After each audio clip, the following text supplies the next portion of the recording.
Amen. Praise God. So, today is June 22, 2025, and this is the fourth Sunday of the month of June. Praise God. At ipagpapatuloy po natin ang ating series about purpose-driven life. Amen. Nahango po sa libro po ni Pastor Rick Warren. Amen. At tayo po ay nasa pang-apat na po na purpose po, which is yung serving God through serving others. Yan.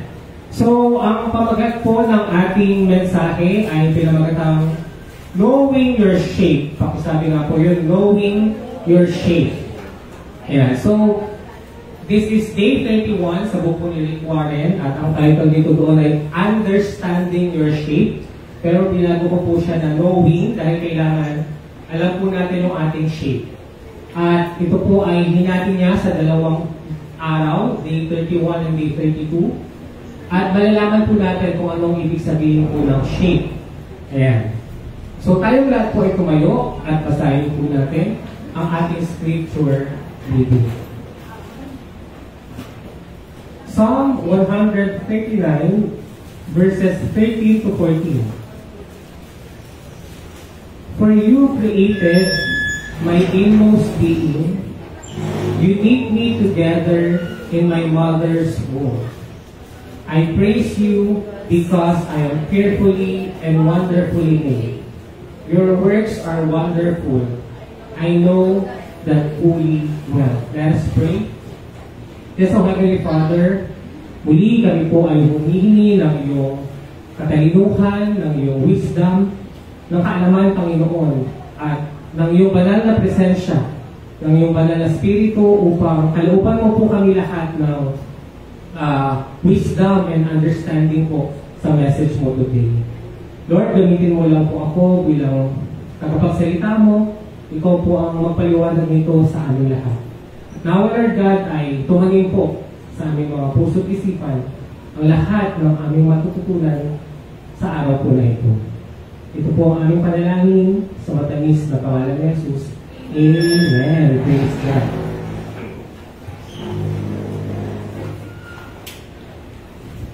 Ayan, so ito po ang ating scripture reading. But before we proceed with the scripture reading, let's review paano natin ulit maluluwalhati ang ating Panginoon. Number 1, by worshiping Him. Second, loving other believers. Third, becoming like Jesus Christ. Fourth, serving others.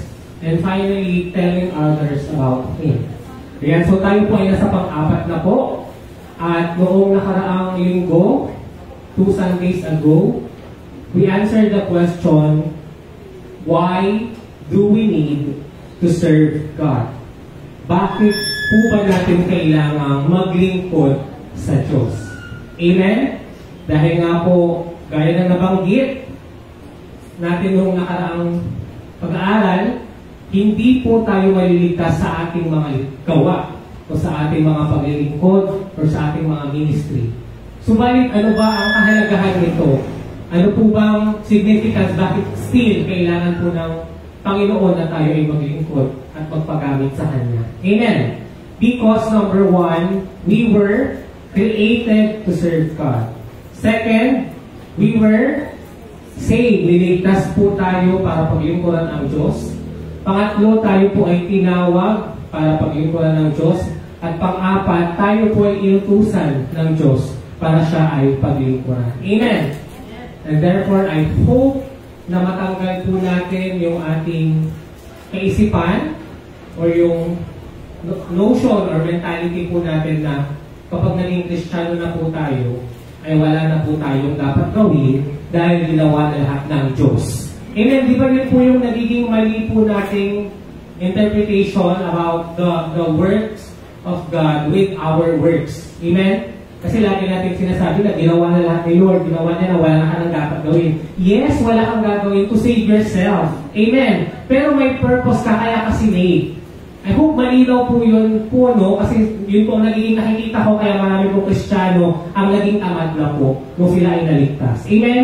Kaya marami po ang naging Kristiyano na paisi-isi na lang kasi sabi nila, wala naman pala akong dapat gawin kasi ginawa na lahat ni Lord. So, hintayin ko na lang na mamatay ako. Amen.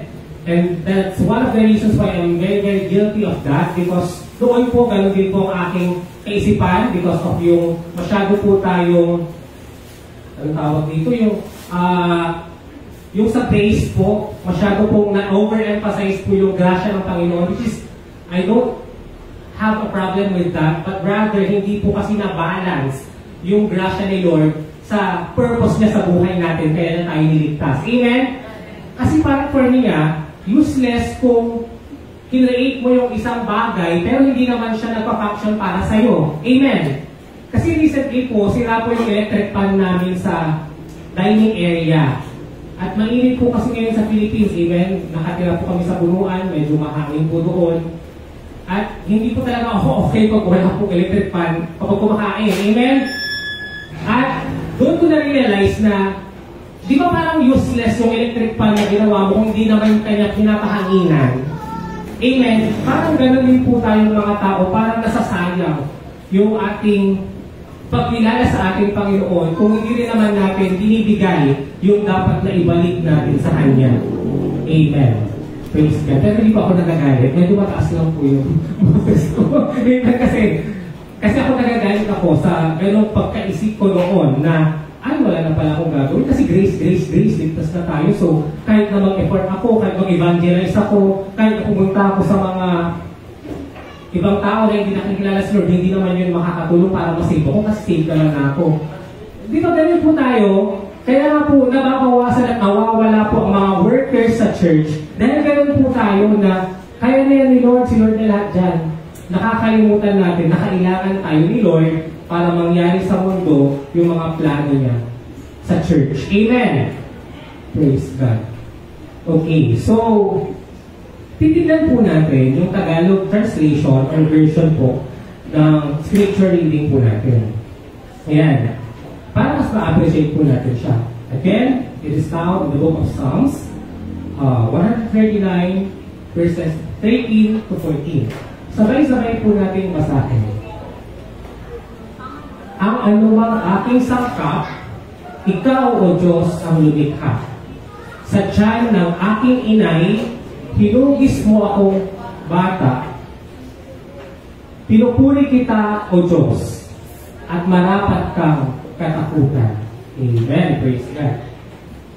So, ano po ba ang ibig sabihin ng shape po na ito? Ano ulit yung title ng message? Knowing your shape, or alamin mo yung shape mo, or understanding your shape. Tanungin mo nga yung katabi mo, kapatid, anong shape mo? Ano daw? Anong shape mo? Triangle ka ba? Circle ka ba? Diamond? Ano pong shape mo? Shape ng mangga? Ano po ba? Shape ng puso? Tanungin mo kasi, anong shape mo? Brother Lawrence? Circle ka ba? Anong shape mo na? Ano po? Crystal shape? Ganon? O hexagon, pentagon, octagon? Anong shape po kayo? Ano daw po? Circle. Amen. Hindi po yun ang shape na pag-uusapan po natin, okay? Pinaplano ko po na hindi po ito sa literal na hugis na ang ating pag-uusapan. Kaya nga, baka kasi isipin nyo, knowing your shape or understanding yung shape, tapos circle ako siguro, or a triangle pala ako, ano pala ako, square, rectangle, oval, hindi po gano'n. Meron po, ibig sabihin ng bawat letra ng shape, at isa-isahin po natin ito, at ito po yung hahanapin natin sa ating pagkatao. Amen? So, sa tingin nyo, anong ibig sabihin ng S sa shape? Sexy. Sexy. Grabe naman yun. Nabilaw ko talaga ako. Ano yung S daw is sexy? Okay. Ang S po ay spiritual gifts. Okay? So, one of tinignan natin sa ating shape, hugis, ay ang ating spiritual na gifts na binigay ng Panginoon. Amen? Ano sa tingin niyo yung letter H? Kung yung S ay spiritual gifts, ano po yung H, hindi po sexy po yung S, okay? Yung H po ay, let's understand our heart. Okay, so titignan po natin yung nilalaman ng ating puso. Okay. So ito pong shape na iisa-isahin natin, ito po yung titignan natin or i-assess natin para malaman natin kung paano po ba tayo gagamitin ni Lord. Amen? Again, ang theme po natin sa mga sunod-sunod na linggo ay serving God. Mahirap po mag-serve kay God kung hindi mo po alam yung shape mo. Kaya dapat alam mo po yung spiritual gift mo, alam mo yung nilalaman ng puso mo, and letter A, alam mo po dapat yung letter A mo. Ano yung A mo? Ano? Age. Alam mo yung age mo. Ano yung A? Action. Ano pa po? Alam mo dapat ang iyong A. Ano kaya yung A? Alam mo dapat ang iyong mga abilities. Okay? Abilities, skills na kaya mong gawin or na madali mong magawa. Okay. In understanding your shape or yung ministry mo to serve God, kailangan mo rin daw malaman yung letter P mo. Ano yung letter P mo kaya? Purpose. Yun, maganda po yun. Ano pa po? Ano daw? Personality. Ano pa po? Priorities. Amen. Ang ganda nun. Amen. Ano pa po? Alam mo dapat ang iyong purpose, priority, personality. Ano pa po? Plano. Amen. Ang gaganda nung inyong mga suggestion at naiisip. Amen. In understanding your shape, you have to know your personality. Amen. And last, in understanding your shape, you have to know your E. Ano po kaya yung E mo? Emotion. Ano pa po? Ano po? Kaya naman, natatawag naman po kung sa mga nasa likod. Ano po? Eczema? Ano ba? Ano ba? Instinct. Letter I po yung letter E po yung ating hira ha. Instinct naman po yun. Letter I, E po yung hinanap natin. Baka sa comment section, meron po lang dito nagpo-comment. Ayan. Ano po yung letter E natin? Experience. Ayan. So ito po ang ating shape. Isa-isahin po natin. Ano po yung S? Spiritual gifts. H, heart. A, abilities. P, personality. And E, experience. Amen. Alam niyo po, dahil medyo mahaba po yung exhortation nito, in fact, dalawang chapter po siya, o hindi po siya sa purpose driven. Kung kakayanin po natin na tapusin po yung SHA, then susunod po yung PE, then so be it. But if kaya naman po natin tapusin lang today, then time will be time. Amen. Ready na po ba kayong malaman ng inyong shape? Amen. So first, ano po yung S? Spiritual gifts. Okay, let's read the book of 2 Corinthians chapter 1 verse 2. Sabay-sabay po tayo, verse 1. Mga kapatid, ngayon, tungkol naman sa mga kaloob ng Espiritu Santo, nais kong magkaroon kayo ng wastong kaalaman. Alam ninyo na noong hindi pa kayo sumasampalataya, kayo'y nailigaw sa mga Diyos-Diyosan na hindi naman nakakapagsalita.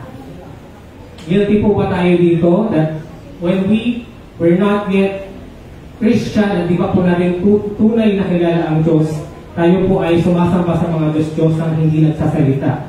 Third, kaya nais ko malaman ninyo na walang taong pinapatnubayan ng Espiritu ng Diyos ang magsasabing sumpain si Jesus. Amen? At hindi rin masasabi ni naman na si Jesus ay Panginoon kung siya ay pinapatnubayan ng Espiritu Santo. Amen? Diba? Tayo po ba, nung nakilala na natin si Lord, tayo po ay nasasaktan kapag niyuyurak ang pangalan ng ating Panginoong Jesus o kapag siya po ay binabastos. Amen? Recently lang po nung isang gabi may napanood po ako ng video sa Reels na meron pong parang nag-aaway na dalawang grupo sa kalsada. Amen? Tapos sa gitna po ng dalawang grupo na ito na magbabakbakan or mag-aambush ay nasa gitna po si Jesus. Meron pong isang tao na nakadamit na parang si Jesus. At minamak nila si Jesus dahil pinapakita nila na kahit yung away na yun o yung rumble na yun ay hindi daw kayang pigilan ni Jesus. Nung Jesus na nandoon po. Amen? Ganun po ang isa sa mga nagpapatotoo na baka hindi pa po siya pinalulupan ng banal na Espiritu. Amen? Bakit? Dahil kung ang Espiritu ng Diyos ay nasa sayo po, kakayanin po ba natin na lapastanganin ang pangalan niya o lukuhin o pagtawanan siya. Amen? Number 4. Iba't iba ang mga spiritual na kaloob. Ngunit iisa lamang ang espiritong nagkaloob ng mga ito. Basahin po natin ang verse 5. Iba't iba ang paraan ng paglilingkod. Ngunit iisa lamang ang Panginoong pinaglilingkuran. Iba't iba ang mga gawain, ngunit iisa lamang ang Diyos na kumikilos sa mga taong gumagawa ng mga iyon. Para sa ikabubuti ng lahat, ang bawat isa ay binibigyan ng patunay na nagpapakitang nasa Kanya ang Espiritu. Amen. Let's proceed, verse 8. Ang ilan sa atin ay napagkalooban ng kakayahang magsalita ng mensahe ng karunungan. Ito na po yung mga spiritual gifts na binabanggit po ni Apostle Paul. Si Apostle Paul po ang nagsasalita sa mga verses na ito. Ang iba naman ay pinagkalooban ng kaalaman. Subalit iisa Espiritu ang nagkaloob nito. Sabayan niyo po ako basahin, verse 9. Ang Espiritu rin iyon ay nagkakaloob sa iba ng pananampalataya sa Diyos at sa iba ang kapangyarihang magpagaling sa mga may sakit. May pagkakalooban ng kapangyarihang gumawa ng mga himala. Sa iba naman ay ang kakayahang magpahayag ng mensaheng mula sa Diyos. At sa iba ay kakayahang kumilala kung alin kaloob ang mula sa Espiritu at kung alin ang hindi. May pinagkalooban ng kakayahang magsalita sa iba't ibang mga wika at sa iba naman ay magpaliwanag ng mga wikang iyon. Ngunit isang Espiritu lamang ang gumagawa ng lahat ng ito at namamahagi ng iba't ibang kaloob sa bawat isa ayon sa kanyang itinasya. And can we see how we differ with the spiritual gifts na galing po sa ating Panginoon? Amen. Let me emphasize po yung sabi po dito, ang iba ay may kapangyarihang magpagaling ng may mga sakit. Kaya praise God because yung mga iba po sa atin ay dinala po sa medicine field or sa field po ng medisina. Kaya nagagamit sila ni Lord para makapagpagaling ng may mga sakit. Amen. Ang iba ay may kapangyarihan na mag-perform ng mga miracles. Amen.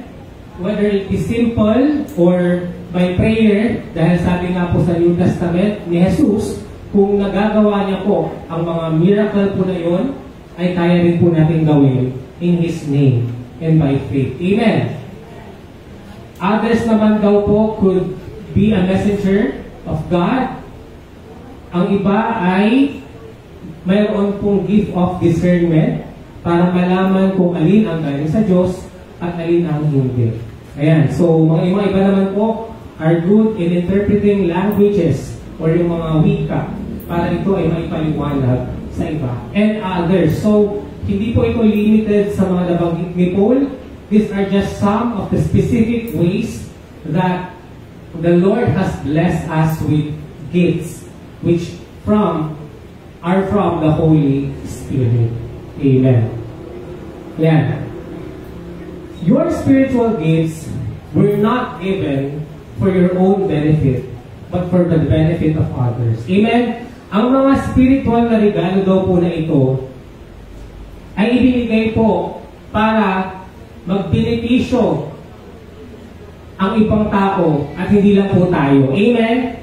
Naniniwala po ba kayo na, again, ang mga gifts po na ito ay binigay ni Lord para makaabot or makarating po sa ibang tao? Amen? Mahina po. Okay? Kasi po parang akala natin, para sa atin lang po ito, hindi po. 1 Corinthians chapter 12, verse 7. A spiritual gift is given to each of us as a means of helping the entire church. Amen. Mahina pa rin po talaga. Amen po? Amen! God planned it this way so we could need each other. Amen? Kaya daw po magkakaiba ang ating mga gifts at kaya daw po ito para sa ikabubuti or sa tulong natin sa iba or regalo natin sa iba or benefit ng iba para nga po tayo po ay makita natin na kailangan talaga natin ang bawat isa.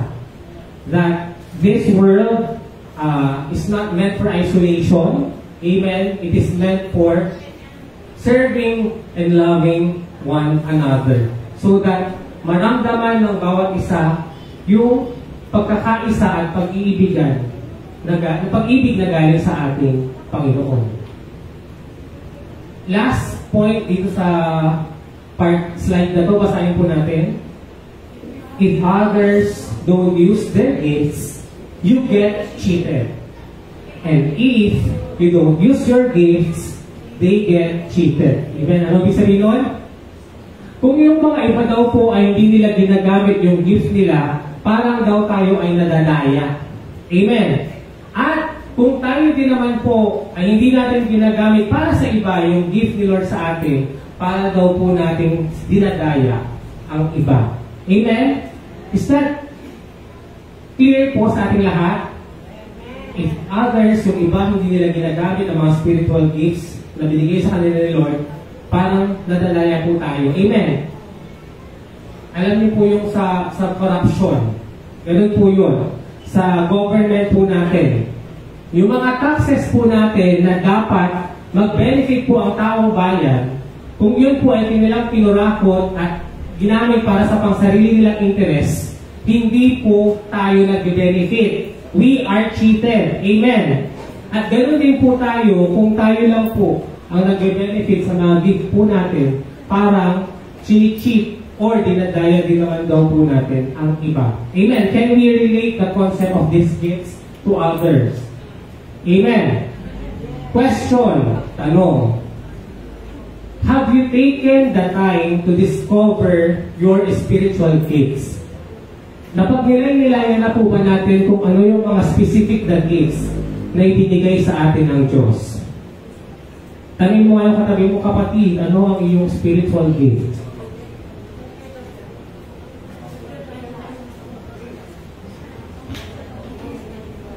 Ano po yung spiritual gift po natin? Yung pinagkaloob sa atin ng spirito po na regalo. Later will be more detailed about that. Bakit po?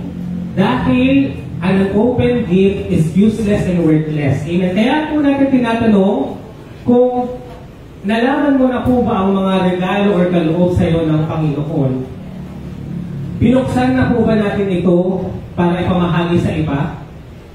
Dahil kung hindi po natin ito bubuksan, an open gift or ang regalong hindi nabuksan ay useless or worthless kasi hindi po ito nagagamit or napapakinabangan. Amen? Praise God. Okay, ano po ulit yung S? Spiritual gift. Okay, now let's go to letter H. Ano po yung H? Amen. The heart represents the source of all your motivations. Amen. The Bible uses the term heart to describe the bundle of desires, hopes, interests, ambitions, dreams, and affections you have. Amen. Hawakan mo ngayon yung puso, hanapin niyo po kung nandyan pa po siya. Amen, nandyan pa po. Tumitibok pa po ba ngayong mga puso? Amen.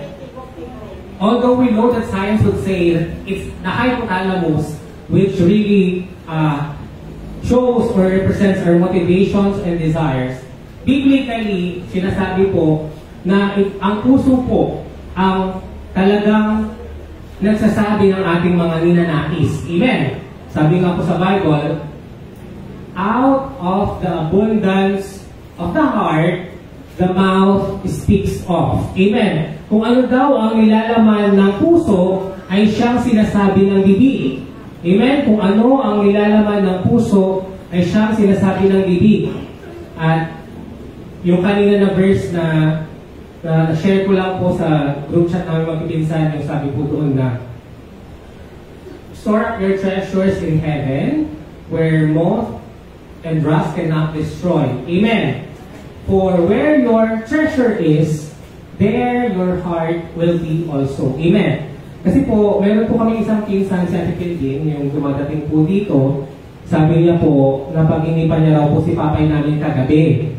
Ang panaginip niya raw po kay papay namin, si papay ko, binibigyan niya daw po si Ate Philippine ng mga coins na gold.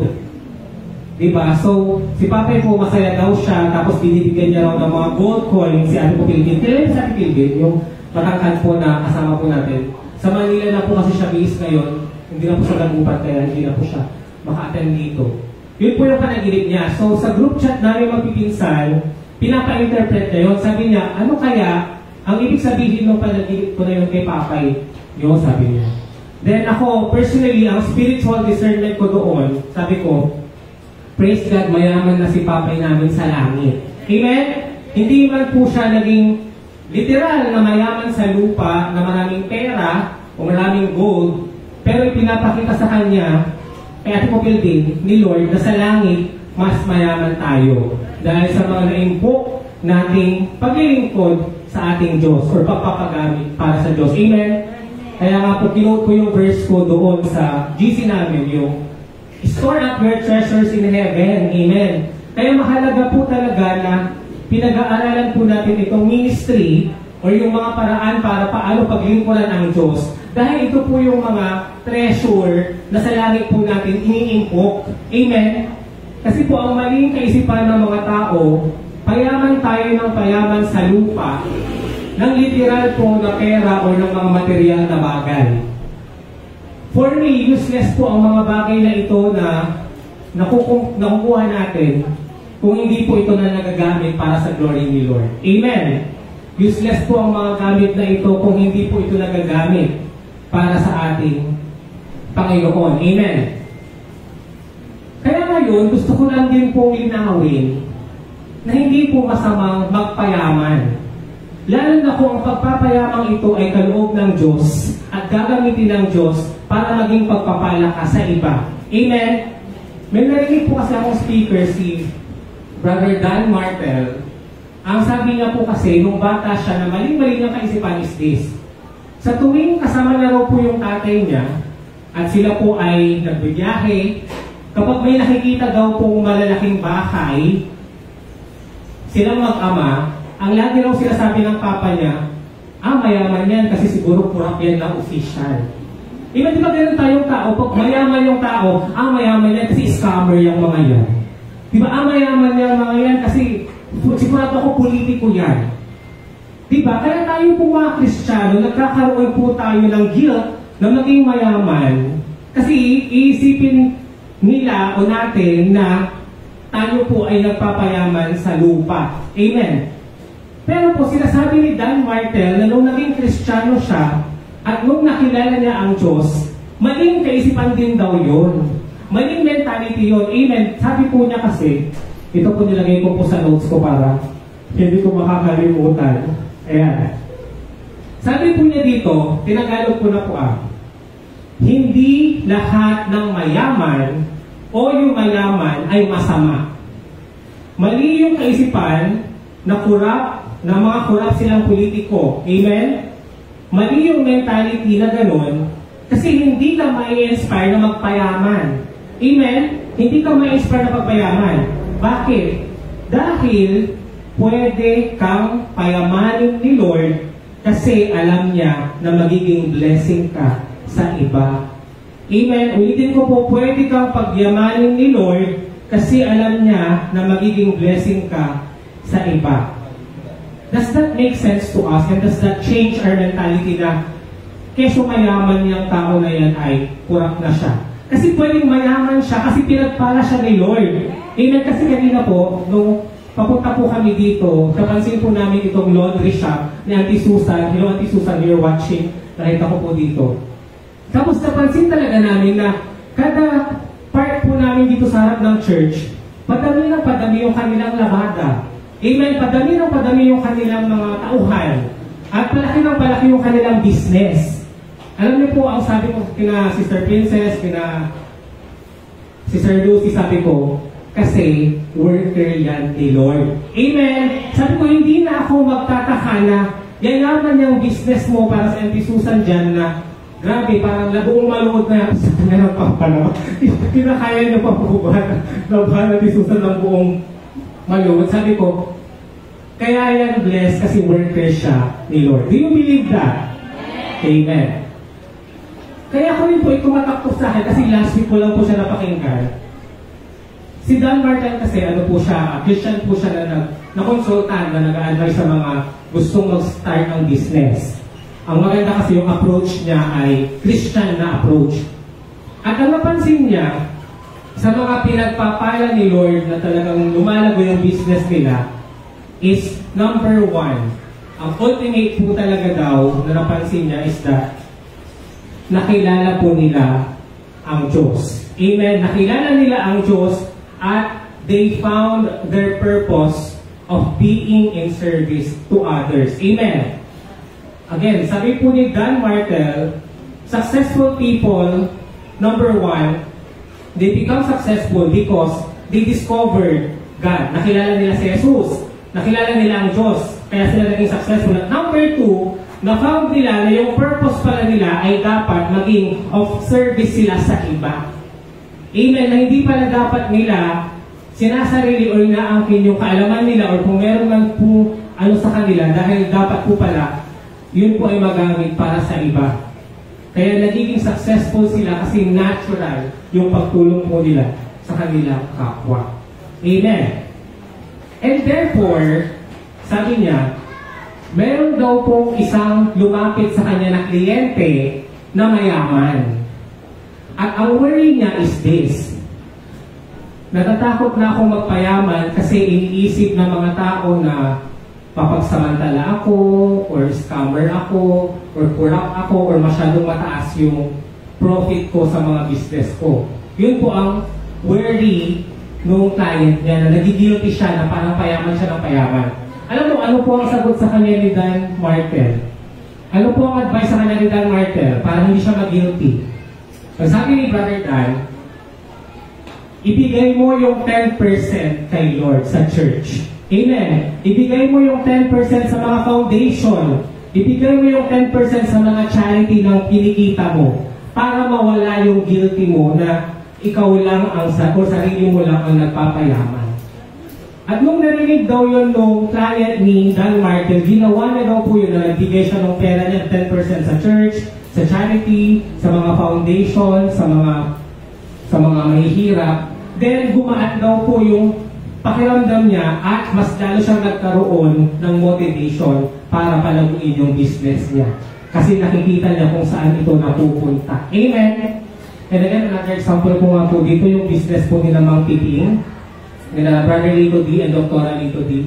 Sabi ko, kasi sila po may sarili na po silang church doon sa Mang Piping.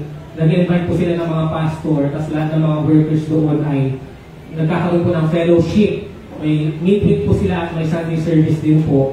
So, sabi ko, mayroon talagang mga tao na ang talent nila or ang gift nila ay magpayaman.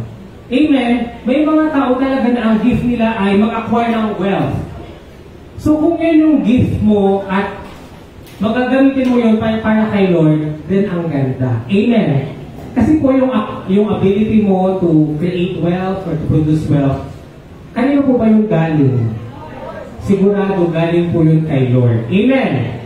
At ang nakakalungkot, kahit na yung ability na yun ay nagagamit para sa kasamaan or para gumawa ng mali, yung ability pa rin, yung talent pa rin na yun ay galing pa rin kay Lord. Amen? Ang problema, sa maling paraan, ito nagagamit. Amen?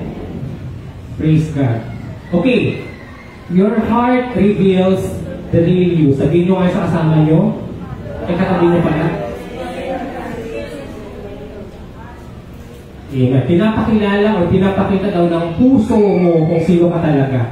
Sabi po sa Proverbs chapter 27 verse 19, as a face is reflected in the water, so the heart reflects the real person.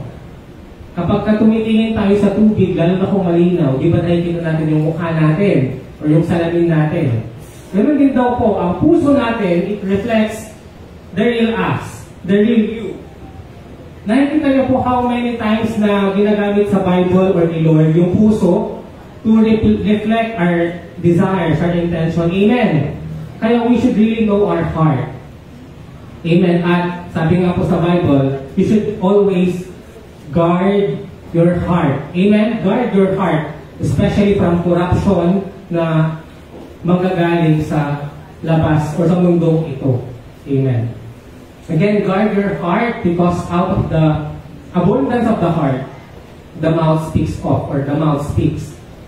Kung paano ang mukha ay nilalarawan sa tubig, sa kilos naman, nahahalata ang ating iniisip. Amen. Okay, so how do you know that you are serving God from your heart? Ayan. Paano daw natin malalaman na talagang pinaglilingkuran natin ang Panginoon mula sa puso natin? Tanungin nyo nga yung katabi mo, paano mo masasabi that you're serving the Lord sa puso mo? How do you know that you are serving God from your heart? Amen. Sabi po dito, you are serving from your heart when you are doing what you are doing, what you love, when you are doing what you are doing, parang may mali dito sa English. When you are doing what you are doing, what you love to do, no one has to motivate you or check up on you. Sa Tagalog, kung ginagawa mo ang isang bagay na mahal mo, walang kailangan ng ibang tao na mag-motivate sa'yo na gawin iyon or para i-check ka kung ginagawa mo ito. Amen? When you are doing what you love to do, I think naging redundant yung what you are doing. When you are doing what you love to do, no one has to motivate you or check up on you. Amen? Tanggalin nyo nga po yung when you are doing. Basta dapat po yan, when you are doing what you love to do, no one has to motivate you or check up on you. Tama po ba yan? Na hindi tayo kailangang bantayan. O tignan kung ginagawa natin yung isang bagay, kung talagang galing sa puso yung performance o paglilingkod natin na yung kay Lord. Amen? Or kahit sa trabaho po natin. Amen?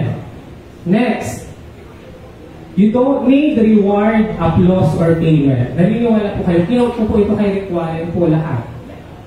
Sabi po dito, malalaman mo daw na ikaw ay naglilingkod mula sa puso kung kaya mo itong gawin na hindi mo kailangang bigyan ng gantimpala o ng papuri o ng kabayaran. Tama po ba? Kaya nga po napaka-saya po kapag yung trabaho mo po, masaya ka po doon kasi galing sa puso yun. Amen. Parang additional reward na lang yung sahod. Amen. Kaya sabi nila, kapag maghahanap daw kayo ng trabaho, dapat yung trabaho na gusto niyo talaga. Na hindi kayo napipilitan, hindi kayo nai-stress. Yung para lang kayo naglalaro, or para lang kayo, mas may buhay pag ginagawa niyo yun. Amen. Kaya sabi nila, we shouldn't work to live, but rather we should live to work. Ibig sabihin nun, hindi dapat tayo nagtatrabaho para mabuhay. Kasi yung problema, di ba, nagpapakahirap tayo para may pera tayo, para may buhay. Kundi dapat, nabubuhay tayo dahil masaya tayo sa ating trabaho. Amen? In other words, yung trabaho daw natin ang nagbibigay ng buhay sa atin. Amen? O yung ginagawa natin ang nagbibigay ng buhay sa atin. Kapag ginagawa natin yung work na yun, hindi tayo nai-stress, but rather, nare-recharge po tayo o mas lalo nakikita natin yung purpose po natin. Amen? Mahina po? Mahina po. Mukhang hindi po na naiintindihan ng mga hindi nag-amen. Pakibalikan na lang po yung live po natin. Panoorin nyo na lang po.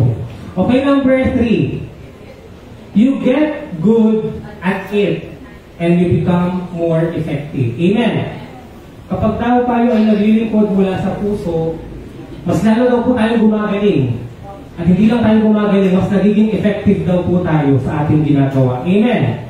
Lalo na po sa ibang tao. Basahin po natin ito. 1, 2, 3, go. the highest achievers in any field are those who do profit. Amen. Ang mga successful or ang mga highest achievers daw po sa anumang field po gawin, particularly when it comes sa creativity or sa paglikha or pagiging productive, ano po? Ano daw? Kasi last question, napaka-importante po nito. Kaya ko tinatanong kung ano yung mga gusto nyo gawin or masaya kayo na ginagawa. Dahil, ito po. Next question, tanongin niyo yung katabi nyo, what do you love to do that you can do for God's glory? Amen? Kaya nga sabi ko, kahit na love mo ang magmadyong, ang tanong, nagagamit ba ito for the glory of God? No, amen. Kaya ngayon, kung ano man po yung nilalaman ng puso ninyo na gustong-gusto nyong gawin, make sure that si Lord po ang mag-glorify. Na si God po ang maluluwalhati. Malinaw po ito? Kasi kahit na nilalaman niya ng puso nyo, kung wala naman po diyang pakinabang ang Diyos, or but rather napapahamak pa kayo dyan, at napapahamak pa ang Diyos, then hindi po yan kaloob ng Panginoon. Amen? Amen. And sabi ko sa inyo, medyo mahaba po ito, so we will end with letter A. I-discuss na lang po natin yung PA, ano ba yung PE, tama ba? Personality and experience sa susunod na Sunday. We'll end with this letter A dahil mag-aalas 4 na po. Mabilis po lang tayo. Ayan. Ano po yung S? Praise God. Ano po yung H? Person. Ayun naman po, pag-aaralan po natin ang ating mga abilities. Question, ano daw po ang ability or abilities? Basahin po natin. Your abilities are the natural talents and skills that you were born with. Amen? Ito daw po yung mga skills na naturally minana natin. Or meron na talaga tayo ng skills na ito. Amen? Kailangan na lang kasain. Amen? May mga napansin po ba kayo na gano'n? Na naturally may mga tao talagang maganda ang boses. Amen? Praise God. Kasi ako hindi po maganda yung boses ko. Pero may mga tao talaga na grabe ang bata pa lang pero 3 years old pa lang, makikita mo talaga may tono yung boses or magaling na talagang mag-perform or marami na silang alam na mga bagay na hindi pa kaya ng ibang ka-age nila. Okay. All our abilities come from God. Do you believe that? Lahat daw po ng mga abilidad or kaya natin gawin, talento natin ay galing sa Diyos. Even abilities used to sin are God-given.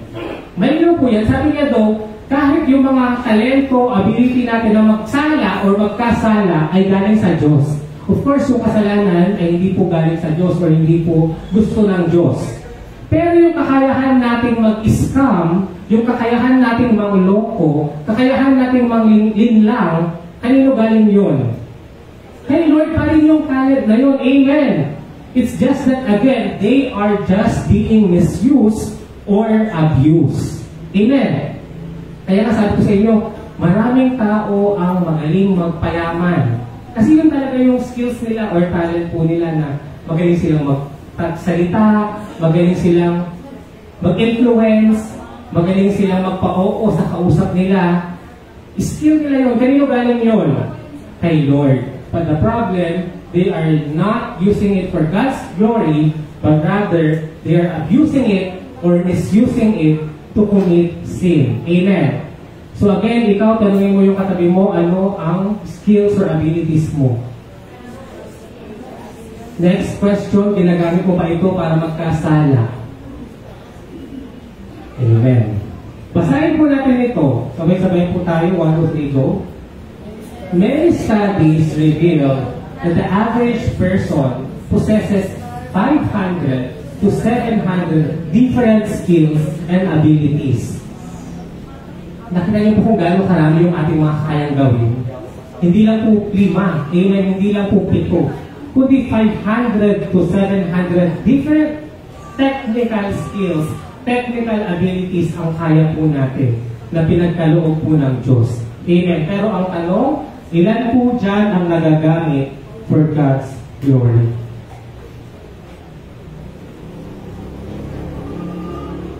Again, ulitin ko po, abilities are the natural, okay? Natural talents and skills that you were born with. Amen. Yan yung mga nasa atin po talaga. And every ability can be used for God's glory. Amen? Sabi nga po sa 1 Corinthians chapter 10, verse 31, basahin po natin. Whatever you do it for your glory, for the glory of God. Amen. Whatever you do it for the glory of God. Sabihin mo yan sa katabi mo.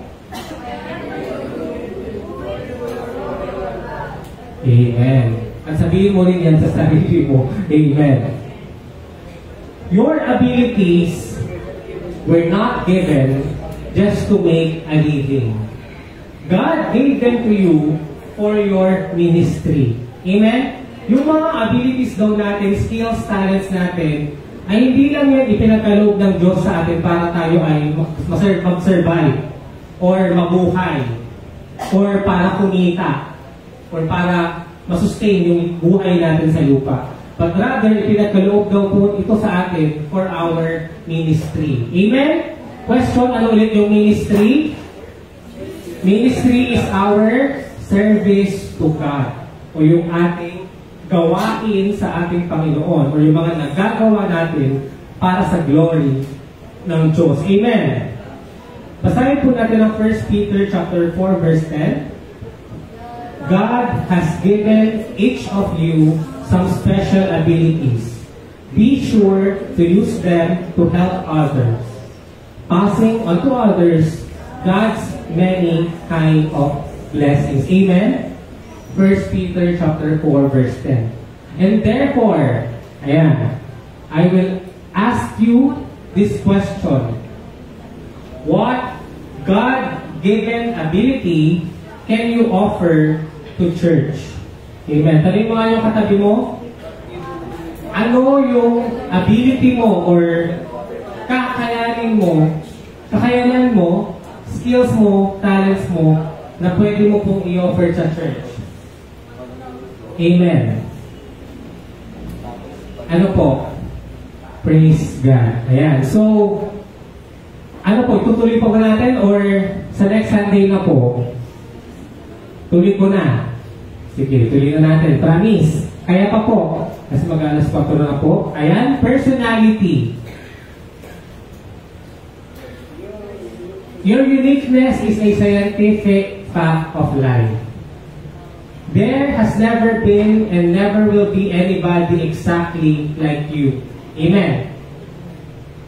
God works through different people in different ways, but it is the same God who achieves His purpose through them all. 1 Corinthians chapter 12 verse 16.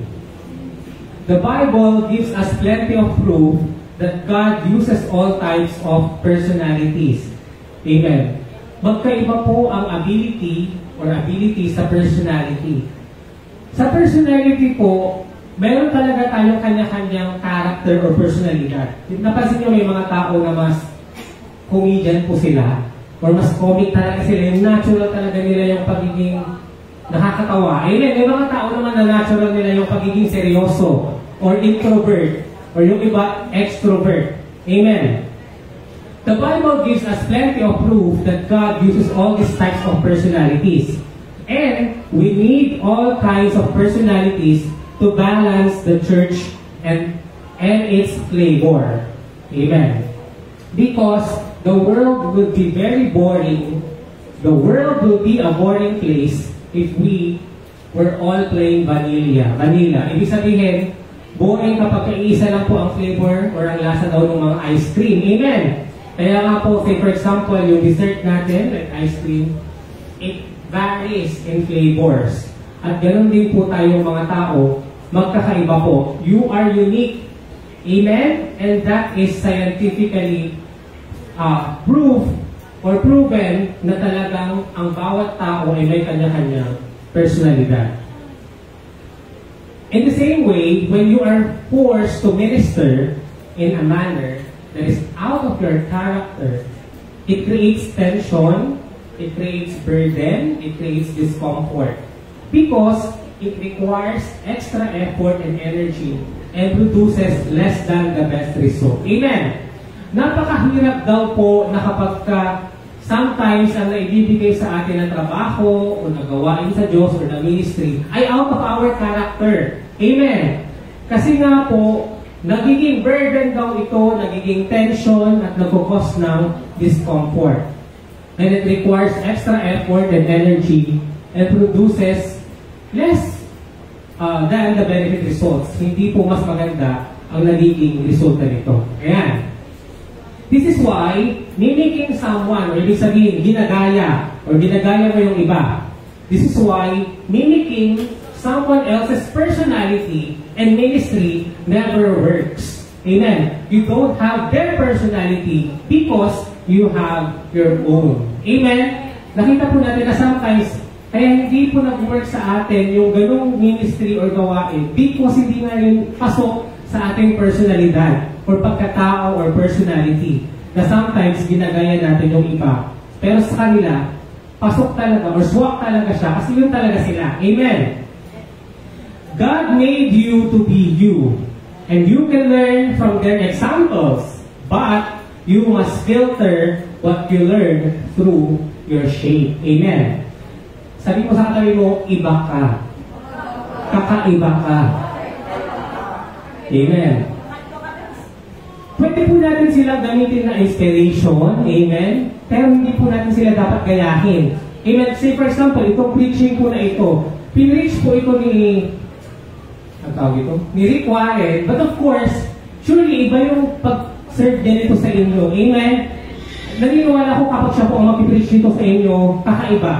At kung ganito po, iba rin po ang mag-preach or magtuturo nito, then therefore, yun din po, ako po personally, this is my personality, then so be it. Sabi nga po dito, we can learn from their examples, but we must filter what we learn from them through our shape. Ano ulit yung S?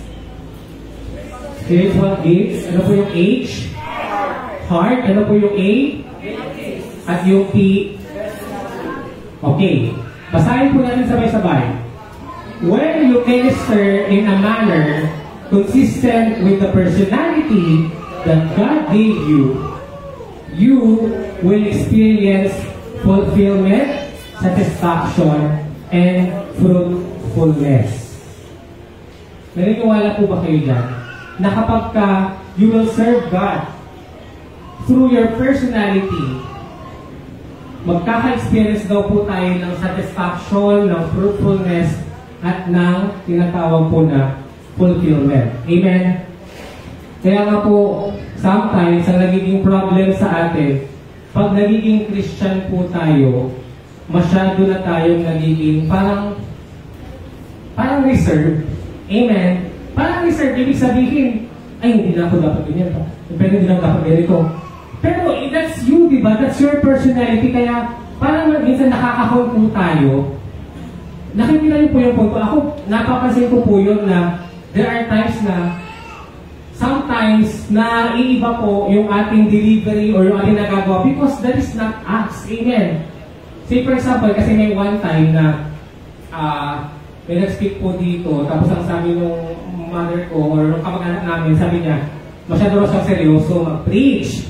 Okay, hindi raw siya nagpapatawa. Ang sabi ko, hindi na kasi yung personality. So, mas magiging katawa-tawa siya kung nagpapatawa siya, pero pilit yung pagpapatawa niya. Amen.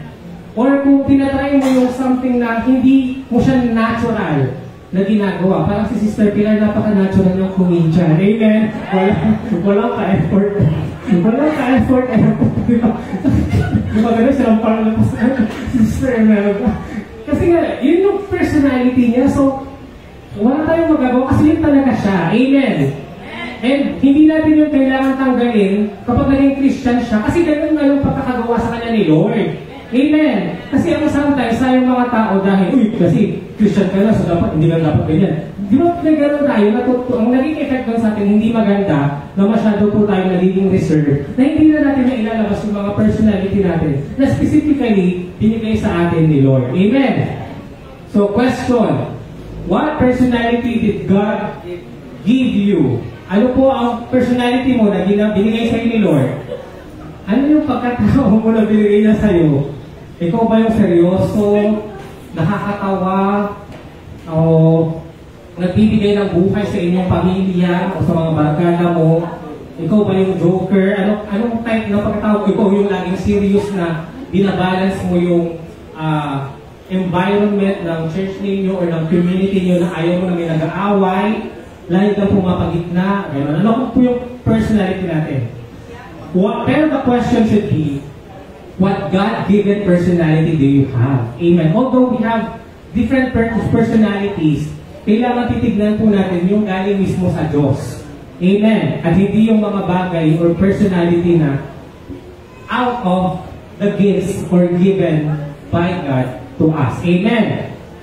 Kaya pa po, and last, finally, tatapusin ko na po dito, letter E. Ano po yung E? Experience. Ano ulit yung S? Spiritual gift. Yung H? Yung A? Yung P? And the most important, and for me, talagang ito yung magbubuo sa atin, or magmumold sa atin, or magpapalakas talaga ng shape natin, yung experience, o yung mga pinagdaanan natin. Amen? Sabi po dito, you have been shaped by your experiences in life. Namold daw tayo dahil sa ating mga pinagdaanan sa buhay. Hindi ka daw ganyan kung hindi mo pagdadaanan yung mga pagsubok na yon. Amen? Kaya sometimes, huwag po tayong magre-regret or sasabihin na sana hindi na lang yun nangyari.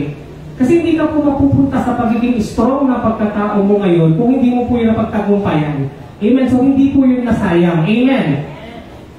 Because most of these experiences are beyond our control. Amen? Hindi natin sila makokontrol. And most of the time, God allowed them for His purpose of molding you. Amen? Kaya sometimes, kung may mga hindi po tayo nararamdaman po na experiences or pangyayari sa buhay natin, let's think that God allowed it because He's molding us into someone He wants us to become. Amen? Para maging ganun sa tao na gusto niyang maging tayo. Amen? Basahin po natin to. In knowing your shape, you should examine at least 6 experiences from your past. So, hahatingin po natin yung mga experience na ito sa amin. Ano yung number 1? Family experiences. Ano daw yung pinagdaanan ng family nyo? Ikaw bilang anak, ikaw bilang magulang, ikaw bilang membro ng inyong pamilya. Amen? Second, educational experiences. Ano yung mga pinagdaanan mo nung nag-aaral ka? Nung estudyante ka? Amen? What are these experiences that God allowed you to experience and help you mold you to become who you are today? Third, work experiences. So yan po yung ating mga sa career, sa ating trabaho, sa ating mga paghahanap buhay. Number 4, spiritual experiences. Ano naman po ito? Ito po yung ating mga personal relationship with the Lord. Ito yung ating mga spiritual encounter, yung mga journey natin sa kay God. Amen. Kasi di ba nag-pray tayo? Tapos sometimes hindi ganun sa prayer yung nangyari. So it talks about our faith. Amen. Kung paano natin test yung faith natin. Number 5, ito naman po ay yung ministry experiences. Yan po yung mga napagdaanan natin sa church. Amen. Yung mga sugat nyo sa church. Yung mga broken-hearted nyo sa ministry nyo. So, number 5 po yun. Iba po yun sa spiritual experience. Amen? Yung spiritual experience, yung one-on-one nyo kay God. Amen? Yung number 5, yung mga pinagdaanan nyo sa kongregasyon o sa inyong mga kapwa believer or worker ni Lord. Amen? And finally, the most important, huwag natin kalilimutan, ang ating mga mapapait na pinagdaanan o yung tinatawag na painful experiences. Amen? Ano ulit yung 6 na mga experiences na titignan natin? Number 1, family experiences. Number 2, third, 4th, 5, and 6, painful experiences. Ayan. So, I hope habang nakategorize na natin, alalahanin nyo na yung mga pinagdaanan nyo na yan. Tanong mo yung katabi mo, kapatid, ano yung pinakamabigat na pinagdaanan mo sa buhay mo? Yung pinaka-painful, whether it happens sa family mo, sa pag-aaral mo, sa work mo, sa spiritual journey mo with God, sa church mo, alin po yung pinaka hindi mo makakalimutan po o yung pinaka painful na talagang na-encounter mo po? Amen. Kaya ko po yung tinatanong dahil po it is through our painful experiences that God uses the most to prepare for our ministry. Amen. Naniniwala po kayo, yung mga most painful daw na pinagdaanan natin, ang talagang gagamitin daw ni Lord para sa ating mga magiging gawain para sa Kanya. Amen. Again, ang topic po natin, serving God through serving others ministry. So ngayon, sinasabi ng experience na to, para malaman mo kung ano ang ministry mo or paano ka gagamitin ni Lord, tignan mo yung mga pinagdaanan mo. Amen. Malinaw po, especially yung mga painful experiences. Because God never wastes a hurt. Amen. Hindi nasayang yung mga painful experiences na yan kasi later on, marirealize mo na gagamitin pala yan ni Lord para sa glory niya. At ikaw at wala nang iba ang makakagawa o makakatulong sa iba kundi ikaw mismo lamang. Amen. In fact, your greatest ministry will most likely come out of your greatest hurt. Amen. Sino ba ang makakapag-minister sa isang kamatayan ng asawa, kundi yung namatayan din ng asawa? Amen. Parang sino ka para sabihin na masakit, hindi ka naman namatayan, hindi mo naman na napagdaanan? Amen. Sino ang makakapagsabi kung gaano kasakit ang mamatayan ng anak kung ikaw mismo hindi mo namatayan, na-experience mamatayan ng anak? Amen. Sino ang makakapagsabi na napakasakit na bumagsak at hindi ka pumasa sa board exam kung ikaw mismo hindi mo naman yung encounter? Amen. Sino ang makakapagsabi na napakasakit na ma-rape, na ma-sexually abuse mo, ikaw mismo hindi mo yung nadanas? Amen. Kasi ako pinabagyan ng background music, ay iyak tuloy ako. Mga kapatid. Baka may background music tayo. Well, anyway, patapos na po tayo, iyak tuloy ako. Okay. God intentionally allows you to go through painful experiences to equip you for your ministry to others. Amen. Basahin po natin itong 2 Corinthians chapter 1 verse 4. He comforts us in all our troubles so that we can comfort others. And when others are troubled, we will be able to give them the same comfort God has given you. Amen? Yung comfort na na-experience mo dahil sinamahan ka ng Diyos, maibibigay mo yung sa mga tao na momentarily pinagdadaanan din nila, yun ang struggle mo noon. Amen? Praise God. Let's read this. The very experience that you have resented or regretted most in life, or the ones that you wanted to hide, the ones that you wanted to forget, are the experiences that God wants to use to help others. Amen? So, kaya po sabi kanina that hindi po nasasayang yung mga hurt ninyo at huwag niyo po yung iisipin na sayang hindi na sana nangyari yun or gusto ko na siyang kalimutan. Bakit? Dahil yun daw po ang pinakagagamitin ng Diyos na ministry natin para tulungan ang iba. Amen? They are your ministry. Sabihin mo sa katabi mo. They are your ministry. For God to use your painful experiences, you must be willing to share them. Amen? Kaso nga po ang nangyayari, gusto na natin siyang kalimutan, nahihiya tayong ikwento, nahihiya tayong sabihin yung mga pagpinagdaanan na yun kasi we felt like talunan tayo or iniwan tayo ng Diyos. But now we are able to realize that gusto pala ni Lord i-share yun natin sa iba. Amen? Because only shared experiences can help others. Amen? So don't waste your pain. Use it to help others. Pakisabi nga po sa katabi mo, huwag mo aksayahin ang inyong mga hurts and pains. And use it to help others. So question, what experience do you have that you can share to help others? Ano yung experience mo, pinagdaanan mo, na pwede mong gamitin o ibahagi para tulungan ang iba. Amen. Tanungin mo yung katabi mo, ano yung hinanakit mo o sama mo ng loob na nahihiya kang itago or sabihin? What are these experiences that we're trying to hide? Or naiinis tayo at inisip natin sana hindi na lang nangyari.